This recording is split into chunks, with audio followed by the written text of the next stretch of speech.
Damai sejahtera Allah yang melampaui segenap akal budi manusia, kiranya memelihara hati dan pikiranmu di dalam Kristus Yesus Tuhan kita. Amin. Shalom saudaraku, selamat pagi, selamat beraktivitas memuliakan Tuhan.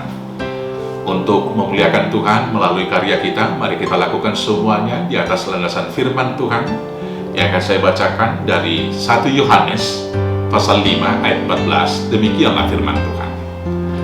Dan inilah keberanian percaya kita kepadanya, yaitu bahwa Ia mengabulkan doa kita, jikalau kita meminta sesuatu kepadanya menurut kehendaknya.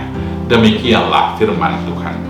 Bapak Ibu Saudaraku yang terkasih dalam Yesus Kristus, doa adalah napas hidup orang beriman.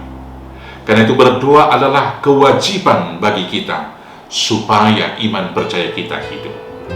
Dan doa adalah sarana kita berkomunikasi kepada Tuhan, menaikkan permohonan, untuk menyampaikan juga keluh dan kesah, dan segala hal di dalam kehidupan kita.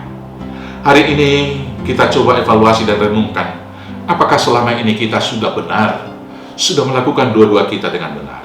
Untuk itu marilah kita kembali merenungkan kembali pengajaran Tuhan Yesus, yaitu khotbah di bukit yang tertulis dalam Matius pasal 6 ayat 5 sampai 15. Di sana Tuhan Yesus mengatakan, apabila engkau berdoa, pergilah ke kamar. Di ayat 5 dikatakan, dari sana kita mau mengartikan, berdoa yang pertama itu bukan festival rohani, bukan pertunjukan kesalehan, bukan berdoa di rumah-rumah ibadah atau di persimpangan-persimpangan jalan supaya orang lain melihat. Sekali lagi, bukan supaya dikatakan oleh orang banyak kita orang saleh, tetapi doa itu harus berangkat dari iman yang tersembunyi. Maka dikatakan kita harus masuk kamar dan berseru kepada Allah kita di tempat yang tersembunyi, maka Allah akan menjawab doa kita.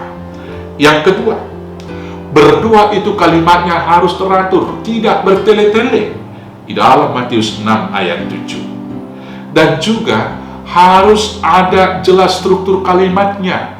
Salah satu yang harus kita evaluasi dalam berdoa, ada beberapa jemaat yang berdoa, ya Tuhan Yesus, kami berdoa di dalam nama Yesus Kristus anak-Mu. Yang mana yang anak, yang mana yang Bapa? Formula doa di sana diajarkan oleh Tuhan Yesus, yaitu formula doa Bapa kami. Bapa kami yang di surga. Dan selanjutnya ditutup, kami berdoa di dalam nama anak-Mu Yesus Kristus Tuhan kami. Dan berdoalah tepat waktu. Ketika berdoa makan, doa makan saja, jangan doa syafaat. Ketika kita mau doa berangkat saja. Sekali lagi, jangan doa syafaat. Dengan demikian, doa-doa kita tidak bertele-tele. Yang ketiga, berdoa di dalam nama Tuhan Yesus. Tuhan Yesus mengatakan di dalam Yohanes 14 ayat 6, akulah jalan dan kebenaran dan hidup. Tidak ada yang sampai kepada Bapa kalau tidak melalui aku.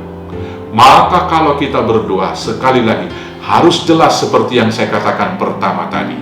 Doa kita naikkan kepada Bapa. Kita dibimbing Roh Kudus berdoa. Dan doa itu kita alaskan hanya di dalam satu nama, yaitu Tuhan Yesus Kristus.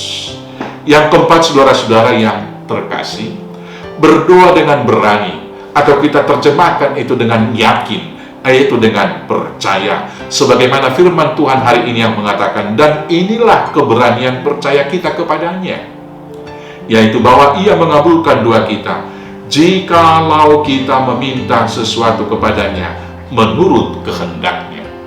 Berdoa di dalam iman, tetapi kita juga melakukannya seturut dengan kehendak Bapa. Meminta menurut kehendak Bapa berarti doa itu bukan pemaksaan dari kita yang harus diberikan oleh Tuhan. Doa itu adalah permohonan, maka harus sesuai dengan kehendak Tuhan. Dan yang jelas kita harus mengetahui, Tuhan mengetahui apa yang kita butuhkan sebelum kita meminta. Di dalam Matius 6 ayat 8 itu. Kalau demikian, kenapa kita harus meminta? Sebagai anak, kita harus memohon. Tetapi harus kita ingat, bukan semua keinginan kita yang dituruti oleh Tuhan, tetapi apa yang kita butuhkan, itulah yang diberikan oleh Tuhan. Dengan demikianlah kita berani percaya bahwa apapun yang kita minta akan diberikan Tuhan sekali lagi, asal sesuai dengan kehendak Tuhan. Selamat berdoa menurut kehendak Tuhan. Tuhan Yesus memberkati. Amin. Kita bersatu dalam doa. Terima kasih Bapa yang baik. Ajar kami berdoa kepada Tuhan dengan pertolongan Roh Kudus, agar doa-doa kami berkenan kepada Tuhan dan seturut dengan kehendak-Mu.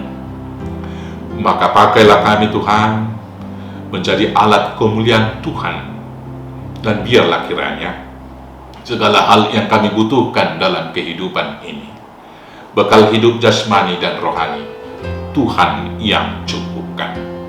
Berkati kami agar boleh menjadi berkat di tengah keluarga, di tengah hidup persekutuan di gereja, di tengah hidup persekutuan berbangsa dan bernegara. Dengan demikianlah nama-Mu dimuliakan. Maka sekarang Bapa, berangkatkanlah kami menunaikan tugas panggilan hidup kami. Hanya di dalam nama Yesus Kristus Tuhan Juru Selamat kami yang hidup.